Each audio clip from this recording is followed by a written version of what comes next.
So that's a very big challenge, and I think what you've given evidence to is how difficult it actually is to connect those dots, and the challenges that we face because of over-bureaucracy, as you said. I'd like to pose it to anyone else on the panel. Do you have an answer or a solution to offer to the challenge that Ari has raised? Okay, I'm looking at Amitabh. So I'm going to only add to the challenge. And this is obviously the most critical challenge that we are all facing. But let me just say, this is not to puncture the enthusiasm of this panel. But let me say that, and particularly as in the two of my colleagues on my left have so eloquently talked about the neoliberal consensus. In that, if you even look at this panel, we've largely looked at the private sector as the multi-sectoral engagement. We did not spend enough time, even with Oxfam, you did not say, what does civil society do well? You said, how do you engage with private sector? And if what we have just heard about the changing boardroom conversations in the largest of the corporations, I think we also need to change that conversation. As in, there's still this romance that the private sector is going to deliver development, as if the states have failed, and now the private sector is going to come and deliver. That's not going to happen.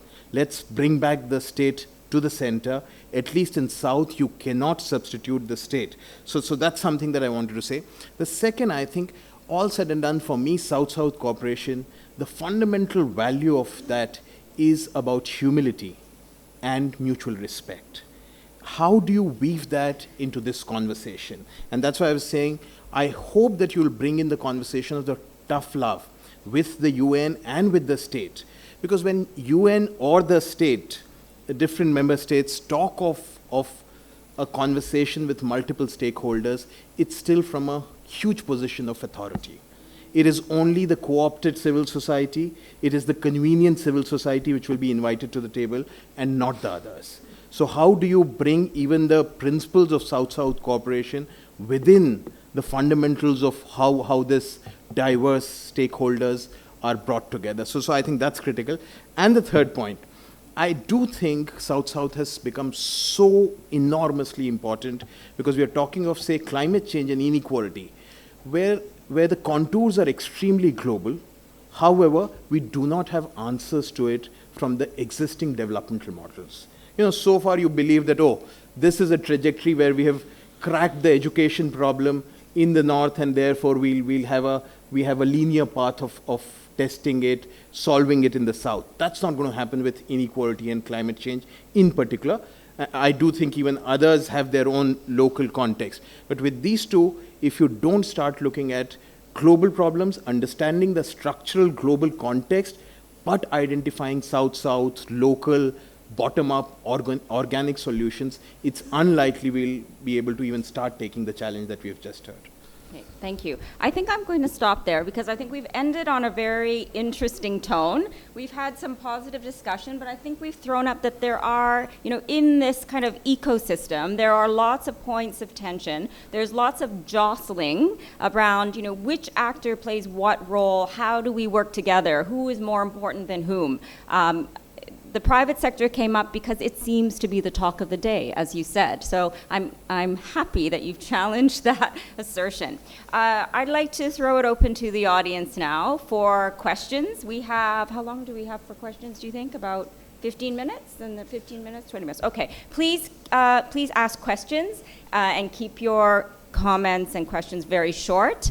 And I will then offer different panelists. I'll take 3 at a time, please, okay? So I see 1, 2, and 1 in the back, the man who has his hand up. Those 3 first. Please go ahead. Thank you very much. Brilliant answers, excellent. I've covered a lot of issues, particularly the role of diverse actors. But I think we're still missing a couple, and I'd just like to add that to the mix. One is cities. And that's a difficult one to judge. How do you sum that up? But you now see, for example, in the SDGs, for example, cities coming forward, climate change, cities coming forward. Also states. So how do you, sort of engage or think of those actors as well as we look forward to this very complex world? The second is, and just a sort of advisory, cautionary note, something that Amitabh mentioned. I think we need to be very careful about thinking of South-South and cooperation as monolithic. There are going to be countries which look at it from a humility point of view. There's also countries which are going to be looking at it from an absolutely, purely exploitative point of view. So I think we need to qualify that you're not going to get only one size of South-South cooperation. Thank you. Thanks a lot. Can you just tell us who you are? Oh, yes, I'm WPS Sidhu. I'm with New York University. Okay, Thank wonderful. Thank you. Who was number 2? Yes, please go ahead. This man in the blue jacket, yes. And then there was one back there. Okay, I'll get you the next round. Please go ahead, number 2.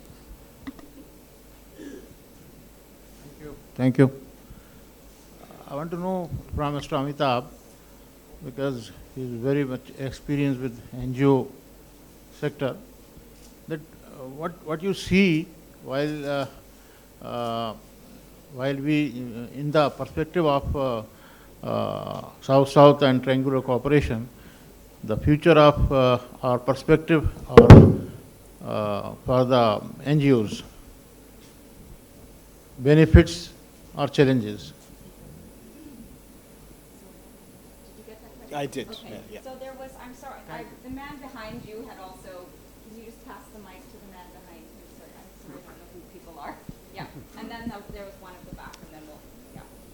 Go ahead. First of all, let me say it was a very interesting discussion. I learned a lot from it. My name is Nafi Mir. I'm from IRI, International Rice Research Institute, very much engaged in South-South collaboration. The question I wanted to ask, and this is kind of raised by the speakers, is to what extent does it need to be coordinated?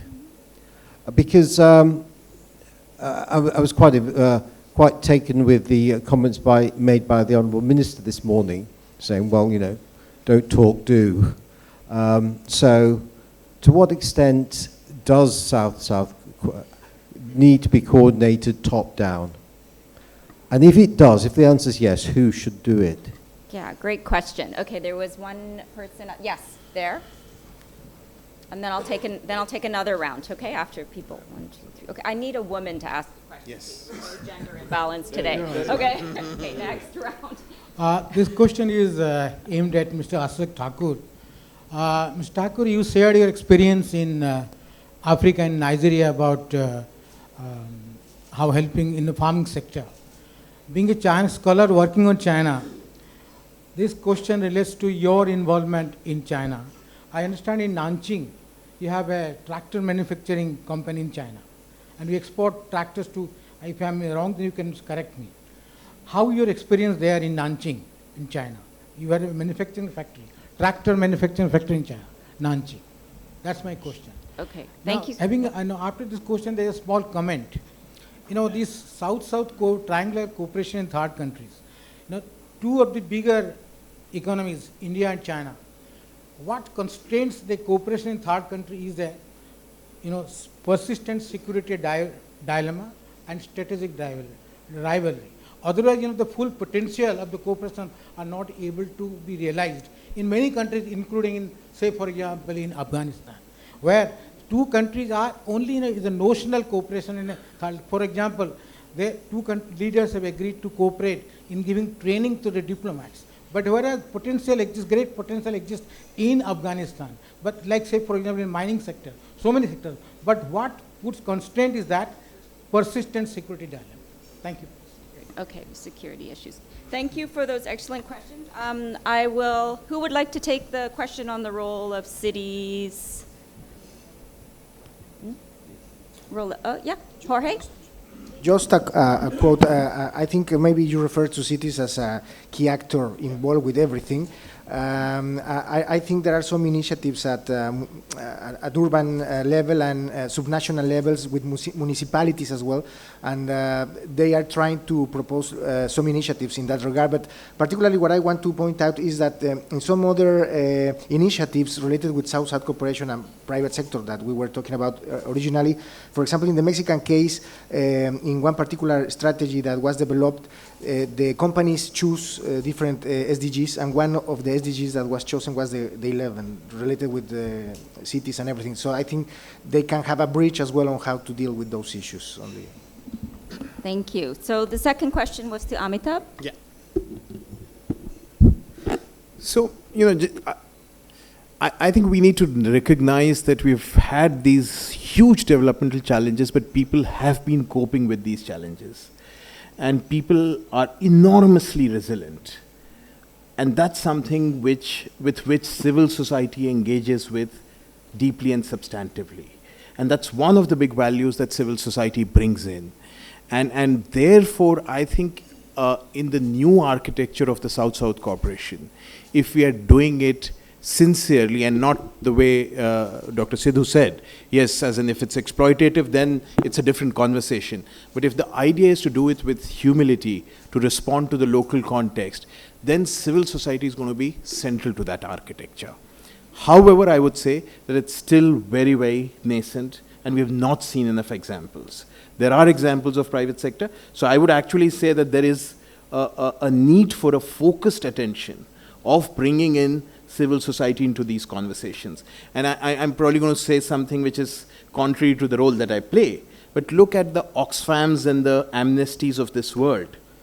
These are all part of a particular era of the 80s and 90s, which they were able to work globally, and they did a fantastic job. They continue to do a great job.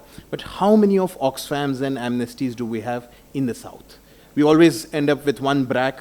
I would not even say SEWA has reached there. So we need to actually foster many more of this Southern civil society cooperation as well. Great point. Who wants to take the great question from Erie about, is coordination really necessary? Jorge. For 15 years, I was a UN resident coordinator, so the world brings a lot of memories. And my colleague, the resident coordinator in Iran, is here. There is always a trade-off between coordination and letting 1,000 flowers bloom. The one is that if you try to have a very tight coordination process, maybe some of the flowers will not come. Yeah. And then at the same time, if you don't have coordination, you tend to lose economies of scale, or you tend to lose or duplicate efforts in geographic, thematic, etc. spaces. The actors of coordination should be the governments. As we say, I order you a resident coordinator, but I kept telling the government, you have to tell us what you want. It's not that we have to tell you what we do. And that they should have the primary responsibility, and they should be the ones asking all the cooperation actors, be it from the north or from the south, be it from the other governments, private sector, finance, etc., where do they want that cooperation to go? But again, how much you can coordinate and how much the opportunity cost becomes too high, that is a dilemma that it has to be played on a case-by-case basis. But if you were to write an ideal type, a Bavarian ideal type, it should be the government that has the capacity also to organize all their demands, which generally is not the case, that will be able, therefore, to match with all the supply. And utilizing all the institutional mechanisms, including the international community, the international organizations, to facilitate and assist in that process. I want to finish with a call that is also in the BABA Plus 40 document, that it calls for an integrated United Nations system strategy for South-South cooperation. And my office is coordinating this process. We have 35 UN entities working on that. Wish me luck, I will need it. And the idea is that based on that, we will try to coordinate among ourselves even the conceptual framework of what is South-South cooperation, and then at the institutional level, how we can help the governments make the most out of this growing offer that we have from the South. And I say growing because now we're talking and criticizing, well, we do this and that. This meeting would not have been possible 20 years ago. Or to come here, we should have come through London, through Paris. Now we can fly via Dubai, via Turkey, via Addis, and we can communicate with each other through the internet, which also reaches our countries. So now we have a massive expansion, and we should not feel that we have lost a train. Actually, we are building a train. So we can now fly directly too. So the idea is I want to really put that we are at the early stages, and there is an extraordinary capital from which we can build a lot of very good things. Thank you. Carlos? Well, thank you. I agree with Jorge. This is not the first time we agree. But let me just make a comment on this. One important thing is what you mean by coordination, whether you understand that as regulation or you understand just as facilitating among different actors their actions in order to get, for instance, better economies of scale, to get to exploit better some opportunities. I think the state must play an important role in South-South cooperation. In the first place, it should promote South-South cooperation, and it should have the instruments in order to do that. Secondly, it should coordinate, meaning that it should help different actors in order to have their actions in a way which are coherent, that are actually helping those countries to which these activities are aimed at, including when the country is a recipient of cooperation from other countries. So I think this is a function that needs to be performed. And also, there is an additional role for governments in terms of developing some standards for cooperation that may have a significant impact in other countries. For instance, in terms of environment, in terms of labor standards.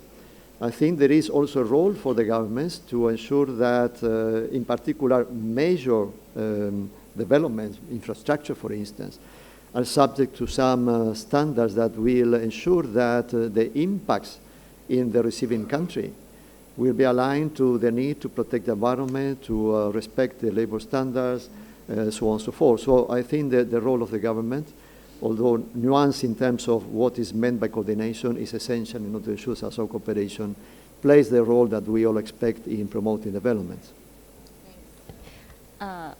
Ashok, can you quickly tell us about tractors in China? Yeah, well, that was a very specific question, and that entry into China was primarily for the Chinese market, not for export, because that's a huge market in itself. Yeah. Thank you. Okay, we don't have a lot of time, but I did. I'm taking one from you and the woman who has her hand up, and then over here. So please, 1, 2, 3, and that's it. I'm very sorry. There's time for discussion. Yes, please. Very short questions, please.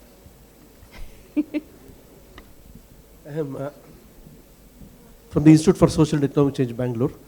My question is not specific to any speaker here, but with respect to the farmers in different countries in South, the prices realized by them have been absurdly low, and the gap between the consumer price and the producer price, the gap is still widening, despite the internet, despite the ICT, despite the e-marketing, etc. So I think more South cooperation is required for getting the farmers the right price. Otherwise, agriculture is going to collapse. Thank you for your comment. Yes, go ahead. Microphone to the woman, yeah, please. And then one over here. Thank you very much. It was a really interesting panel. I am the resident coordinator in Iran, and I wanted to follow up on the point made by Jorge regarding the what you read on the airplane that made you a bit dizzy. It also made me a bit dizzy here listening to you say it. But how do you think they are defining community? Because this is a business community that the services, goods, products they're providing are essentially global. So how are they defining, or how do you think they're defining community? And maybe a general question to all of the panelists is that, what is the opportunity here with regard to South-South? In my role, I'm supporting a government to take South-South to scale in some sort of, I don't want to say coordinated manner. I'm trying to find another word for coordination, but I think you know what I'm trying to get at. So what is the opportunity here for us? Thank you. Thank you. And the last question is over here. Yeah.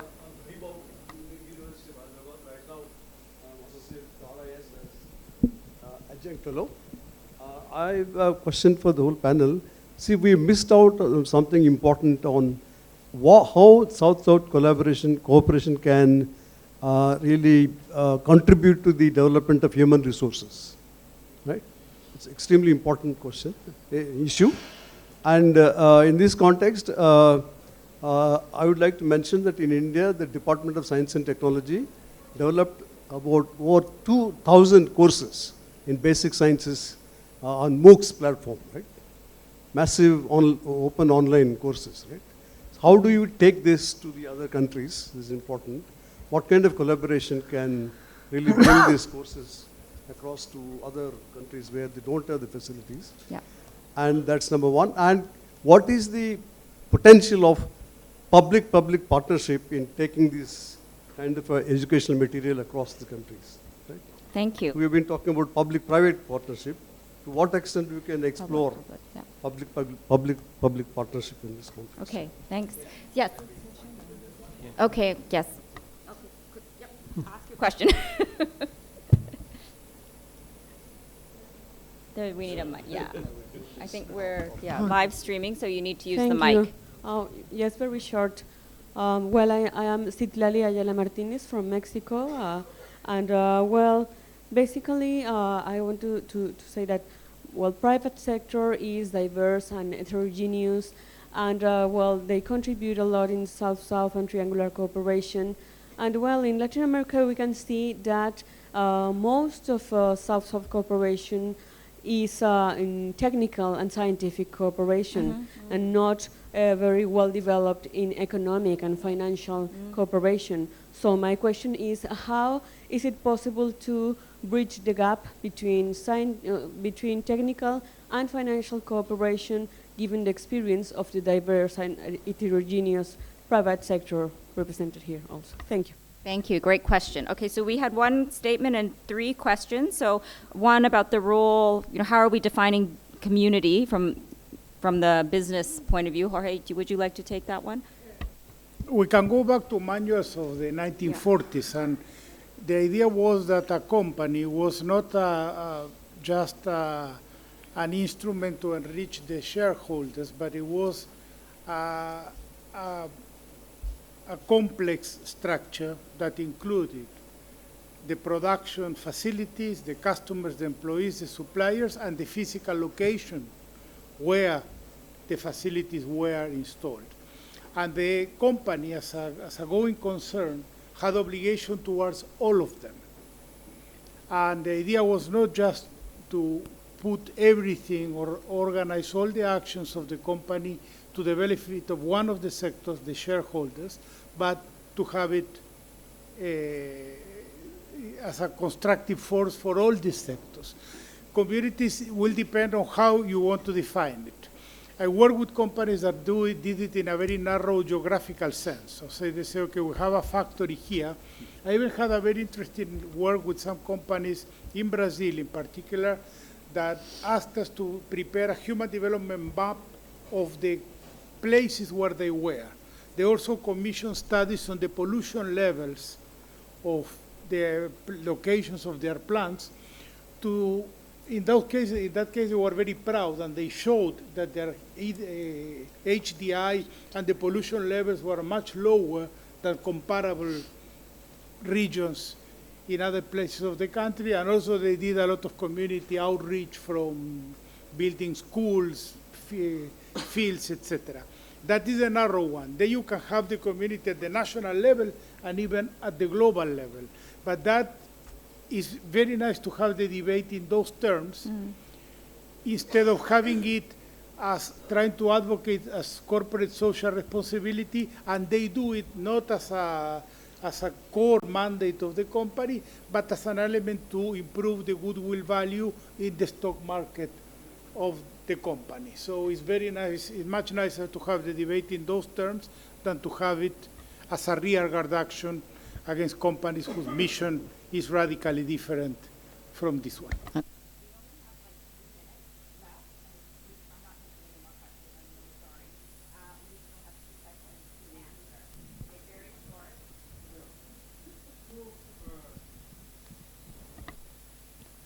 Yeah, the community point of view, you see, basically it needs to be redefined in the context of Sustainable Development Goal, and particularly the Sustainable Development Goal 14, which talks about life below the ocean. So, green economy or blue economy has been emphasized to use locally available material. So, in that way, in my opinion, the blue economy paradigm focuses on the local communities where there is hunger, where there is poverty, where there is a need for empowerment, you see. So the approach in the South-South cooperation, to me, appears to be from bottom to top, not from top to bottom, you see. If we start from bottom to top, I think inclusiveness and the income inequalities can be tackled. So that is my brief comment. Thank you. Someone can you take the second question? Or? Yeah, the question about human resources. Well, certainly I think South cooperation can make a lot in order to improve the qualification of human resources. Let's recall that one of the principles for South cooperation is solidarity. And in fact, there are many examples of this. For instance, the case of Cuba in Latin America. They have made a major contribution in education in other countries. Morocco is doing the same today, perhaps not at the same scale in Africa. The Institute of Foreign Services in India is contributing to the formation of diplomats from developing countries, diplomats from developing countries all over the world. So there is a lot of potential for that, and certainly we should not think that South-South cooperation is just about businesses. It's just about trade. The education, the preparation of our human resources is a crucial part of that endeavor. Thank you.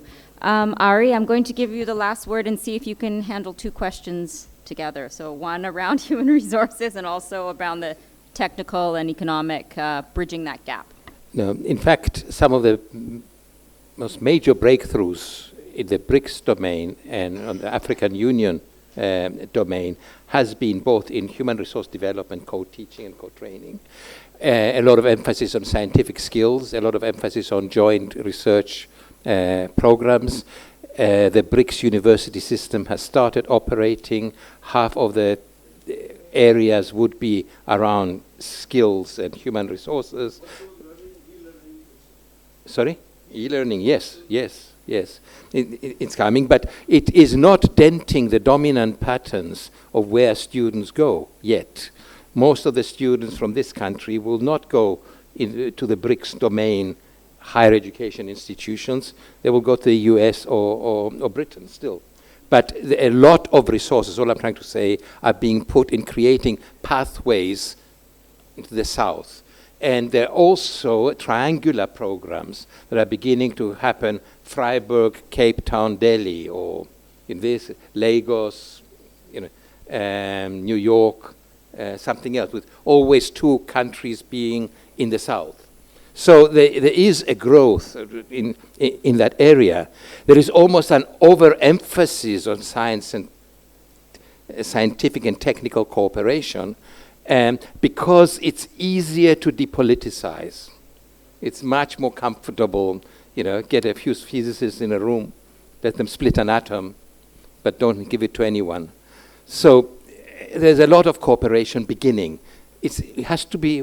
We have to monitor this. We don't know where it's going, but our countries have put in enormous resources in that direction. And then come another two things. People to people has been emphasized. So there are a lot of programs that move younger people and students between the countries. Again, we don't know how successful it is, but watch what is going to happen once the borders of 44 countries on the African continent open in the near future. You will see enormous movements of people, of youth, of energies. We don't know what's going to happen, but the agreement is there. So something new is brewing. Yeah, and hopefully, all these efforts allow us the capacity to have knowledge-driven transformations in the future that are sensitive to communities and the priorities that we have identified. That's all. Thank you. I'm sorry if we didn't get to the last question, but it was a great question, so it's something we can all think about. So I'm going to pass it, thank you all for your answers. I'm going to pass it back to our chair to sum up the session. Very difficult task to sum up what was a very, very rich discussion. In 90 minutes, we have cracked many, many issues surrounding South-South cooperation. What I will try to do, because we have run out of time, just put on the table a couple of bullets, of broad picture emerging from this discussion, and we can continue to mull over them. I think everybody agrees that states or governments have to play a leading role in shaping the rules of engagement for South-South cooperation, for facilitating it, for providing their own blessings, but they are not the only actors. So we need to move beyond and talk beyond just states. So South-South cooperation has to be seen as a sort of global process which engages all different stakeholders, and in particular private sector can play a very constructive, very supportive role, but they need to be provided the space for exploiting their potential for doing that. The second thing which is very important when we talk about private sector's engagement and participation for contributing to the South-South cooperation is that, and this was coming up throughout the discussion in this session, was that these partnerships need to be value-based partnerships and not of the exploitative type that one has known, and which are driven by the profit motive based, the neoliberal consensus kind of partnerships. They have to be more humble, humane, and delivering the larger social obligation.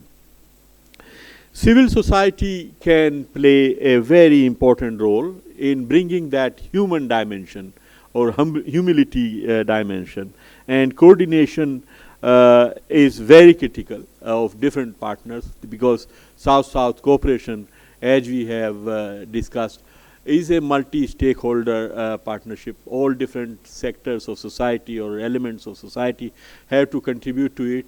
So the coordination is very critical. Finally, I think the bottom line, which was coming out of all this discussion, was that this old model of development and engagement and private sector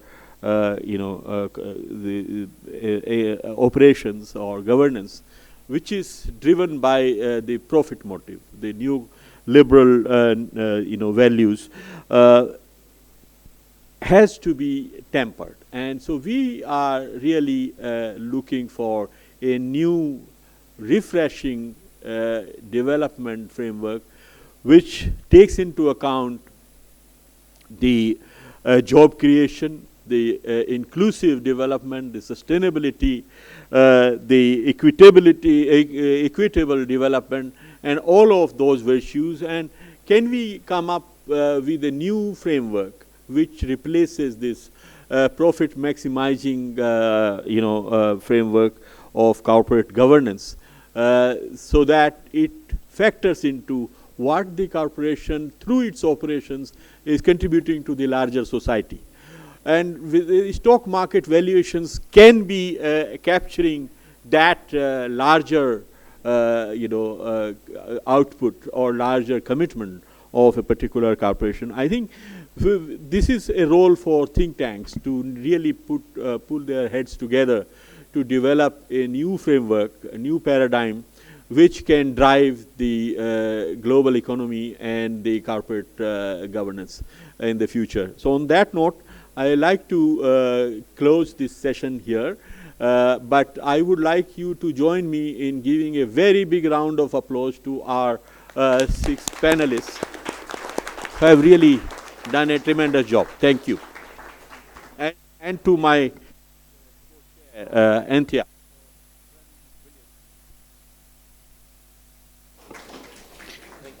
And to Dr. Nagesh for excellent summary. A big hand to Dr. Nagesh.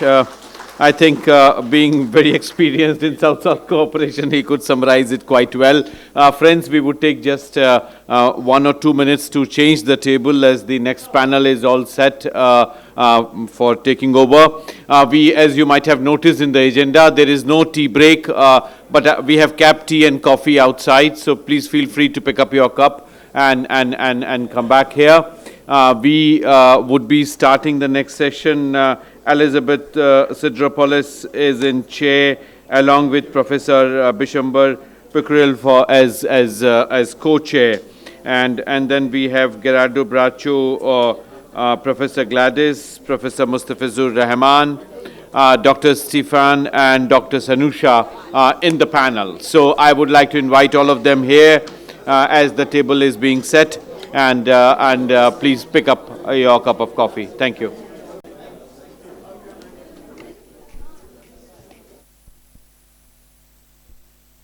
To chair this panel, together with Professor and Ambassador Vishwamba. Is that correct? Yeah. And also a really great panel of discussants this afternoon, who I'm sure will add value to our topic, which is new instruments for emerging development challenges.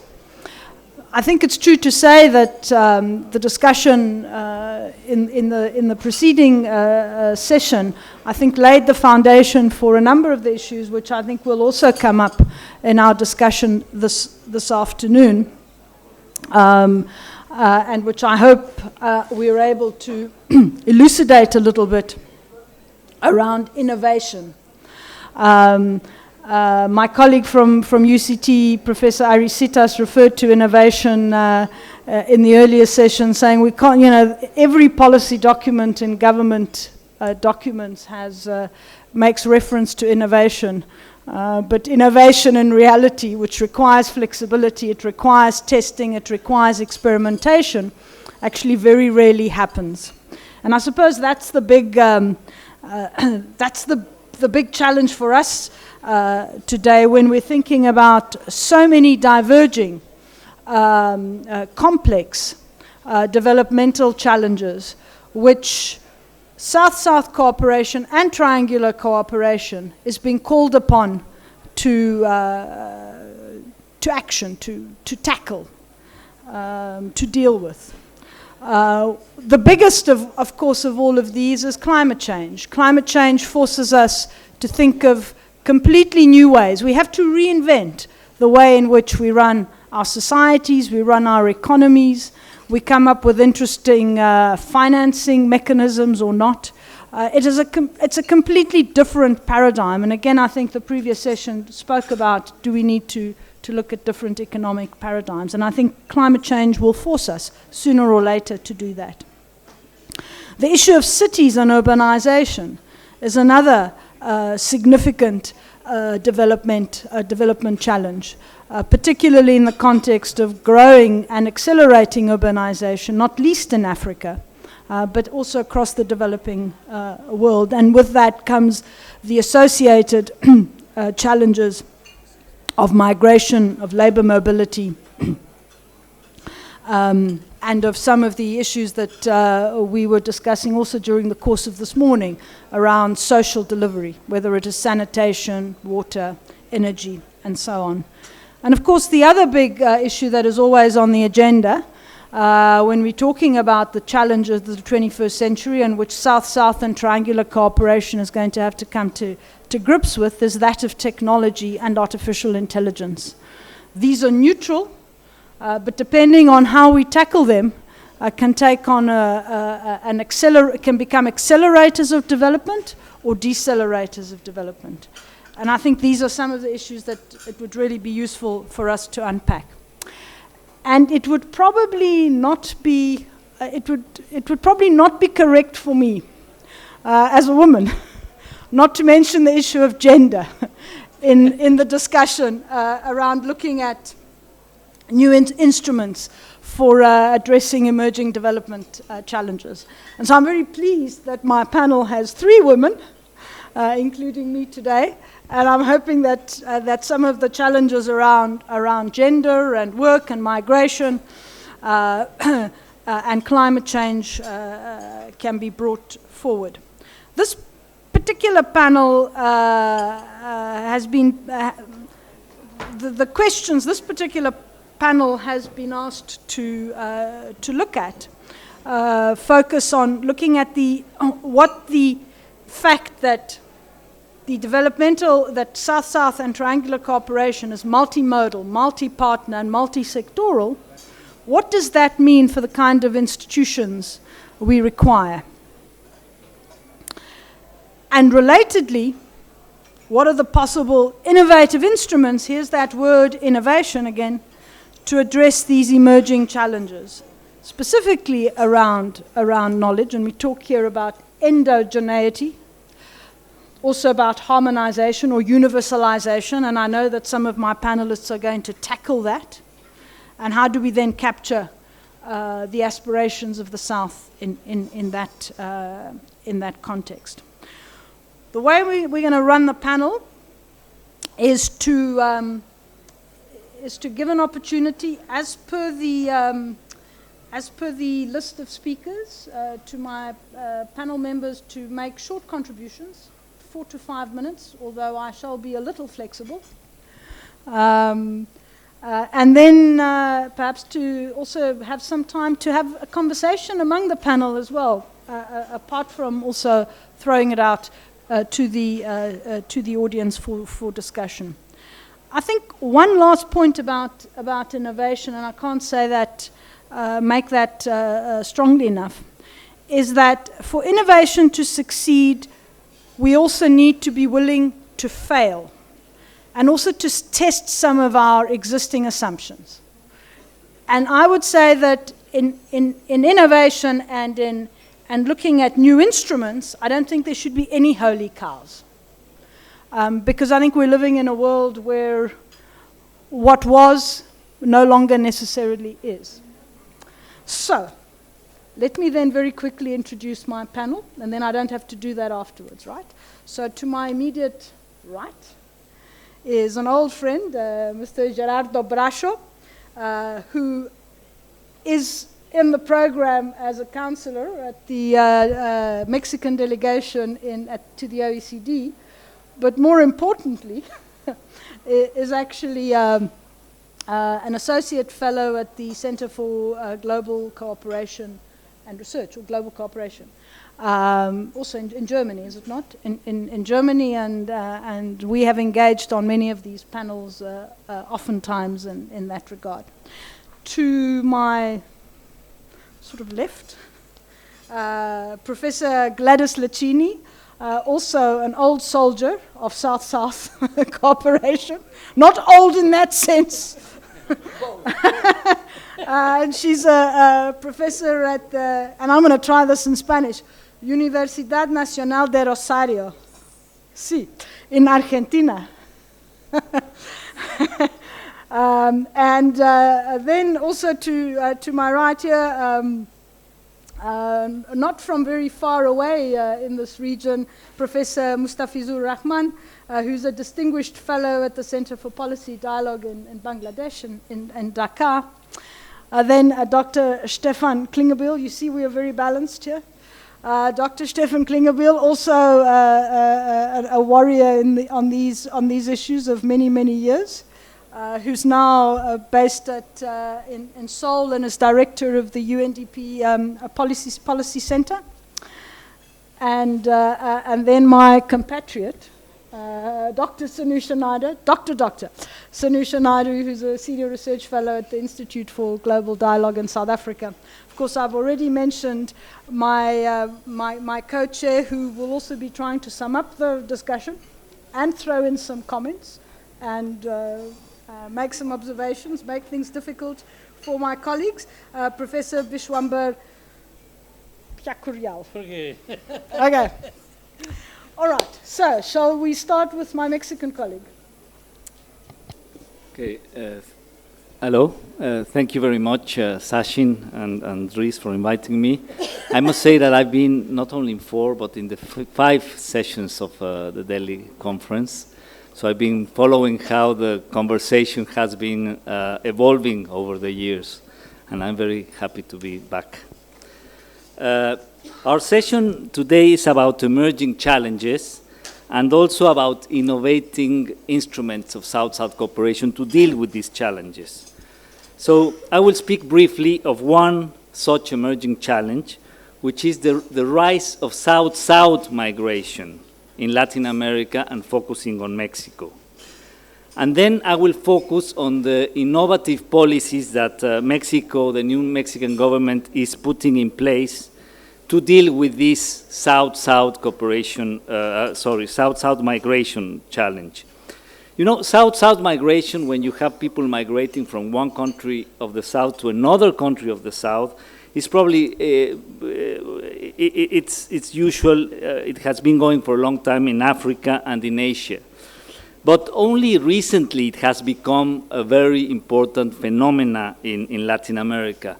In the South, well, we know that there's a massive flows of Venezuelans that have been moving to neighboring countries. And in the north of our continent, there's an increasing number of Central Americans that transit through the US and stay in Mexico. So Mexico, I mean, everybody knows this. Mexico has been in the center of the migration debate for decades. But we have been usually understood, and we have played normally the role of origin of migration. All these Mexicans migrating to the United States. But now, in the last few years, we have become mainly a country of transit, and also a country of destination. So for us, it's a new agenda, and it's a new role in this old migration agenda. So just to give you some figures, in the last decade, around 400,000 Central Americans crossed Mexico to the United States, and this figure has doubled during this last year.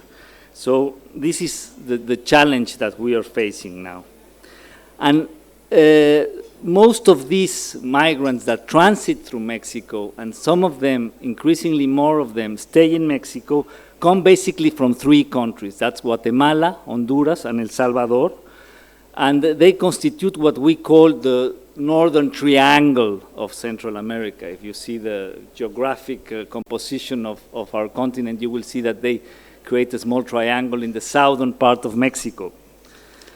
So that's the challenge. I mean, how are we dealing with this challenge of becoming a country that receives and that has all this transit of migrants in its territory? But how are we dealing with this challenge? How are we dealing with this migration, South-South migration challenge? As probably many of you know, we have a new president that has been in office for less than 1 year. And as soon as he came, he called for what he called an integral development plan for southern Mexico and northern triangle of Central America. So it's not only a plan that deals with this northern triangle of the Central America, but also links that to southern Mexico, which is very similar in socio-economic and cultural traits to our Central American neighbor.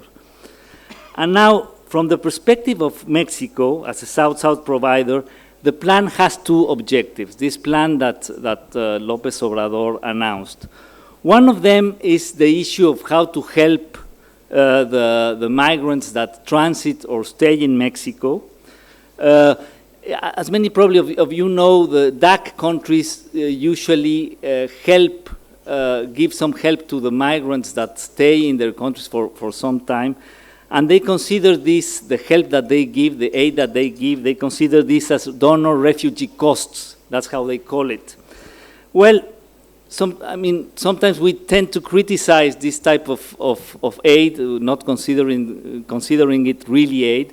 But now Mexico is in the situation that that's exactly what the type of aid that we're giving to our Central American citizens that are staying or are transiting in Mexico. Of course, it's an open question if we can call this South-South cooperation or how are we going to account for it.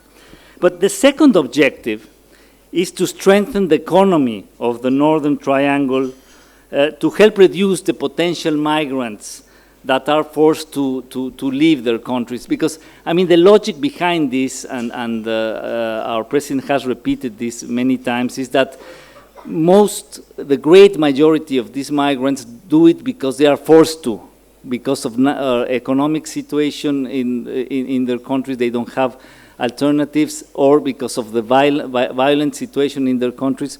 So the point of this second objective of the program is to help their economies to create more alternatives and more possibilities so that they are not obliged to migrate. So for this second, and here comes the innovative thing, for this second objective, the Mexican government just announced 2 programs that are going to fit into this big plan that the president announced at the beginning of his mandate. One program is called Sembrando Vida in Spanish, which means sowing life. This is a cash transfer program, and by this cash transfer program, small landholders in Central America will receive cash every month, like any cash transfer program, and in exchange of that, they will commit themselves to plant trees, fruit trees and madrable trees. This is the first program, Sembrando Vida. The second program is quite similar. It's called Jóvenes Construyendo el Futuro, which means youth constructing the future. And again, it's another cash transfer program. It means to give young Central American people that are youth that are less than 29 years old, that they neither work or study, and this is some money they will receive each month to have some practice in small or big businesses, so they can learn the trade, no? And they will be receiving this money for 1 year. So these are the 2 programs that I'm going to speak very quickly about. And the question is, what is innovative about these 2 South-South cooperation programs? Well, the short answer is that everything is innovative about them, and they are really quite exceptional. Let's start with the scale. In terms of scale, Mexico has committed to spend $100 million a year in these 2 programs that will benefit tens of thousands of Central Americans, giving them each month between $180 and $250. So each recipient of this help will receive this money for each month, at least for 1 year. Then we will see. Then, to put in perspective, if you take into account how much money Mexico has been giving in South-South cooperation each year, if you take out the money that we contribute to multilateral agencies, our cooperation, thanks to these 2 programs, is going to multiply by more than 5 or 6 times at least. So that's in terms of scale. But what in terms of modality? This is where the real innovation comes in. To start with, these 2 programs do not seem to fit in the usual boxes of South-South cooperation. They do not classify as technical cooperation because we are not, this is the point here, we are not trying to teach the Guatemalans and the Salvadorians on how to do cash transfer programs that we have done in Mexico. This would be technical cooperation. No, we are going to apply these programs ourselves. The money is coming from the Mexican budget. So it's not technical cooperation. It's not financial cooperation either. There are no loans, there are no grants. I don't think if they will classify as economic cooperation, and they do resemble a bit programs of scholarships for young people to study, for foreign students. But I mean, the resemblance is so far. I don't think it really gets into any box what the Mexican government is saying, because they are neither of these things, because they are basically cash transfer programs. But as you know, these cash transfer programs usually operate at the domestic level in each country. And to my knowledge, this is probably the first time that they will operate in a transnational kind of transboundary type of situation. And of course, this is, I must even say that these programs are a kind of continuation to the same programs that are being put in place in Mexico. They have the same name, the same amount of money is given away, and it's the same conditions. So we have these two programs in Mexico also, and now in a way we are cooperating with these three countries by putting them into their own domestic situation. So, of course, this is a transborder kind of programs, and our three partners, our three Central American partners, of course, will have to fine-tune how they are going to work in their own countries. So, just to conclude, will they work? I mean, I don't think anybody can challenge that they are innovative. I would like to hear if there's something similar being done in somewhere else. I think they're innovative, but will they work? I'm not sure, and I want to repeat what Elizabeth was just saying. I mean, innovation has risks. I don't want I know that I'm running out of time. I don't want to get into the details of the risks and the pros and the contras about the programs. I will probably come, I hope, in the next year and tell you how are they doing in Delhi 6. But I'm ready to discuss about them. Thank you. Great. Thank you very much, Gerardo. And I think the point, the interesting point here is that these go directly to the recipients. These are not channeled through government. And so what I'd like to ask you is how does the Mexican government determine who actually gets these cash transfers? Well, we are, and I'm glad that our colleague Noel Gonzalez is here, that he's dealing more directly with these issues, and he can probably come in with some details. But as far as we are doing is that, I mean, the idea is actually to simulate what we're doing in Mexico, which in Mexico what we are doing is that we are looking at rosters of recipients, and the federal government has been very suspicious about intermediaries. So basically what they're doing is looking at the rosters, looking if these people qualify, and then sending them the money directly to their accounts, which also means financialization of poor people in Mexico. Now, how they will operate in El Salvador, Guatemala, and Honduras, it's still being discussed. Of course, they will have, I think they will have to go through, of course, local branches of their own banks, and it will have to have the go away, I mean, of their governments, but also the idea, I think, in principle, is to try to at least reduce intermediaries as much as possible. Thanks, Gerardo. I'm sure there'll be lots of questions, and maybe some of the points that you didn't articulate will come out in the conversation. Gladys, over to you. I think you're going to be contesting some of the concepts.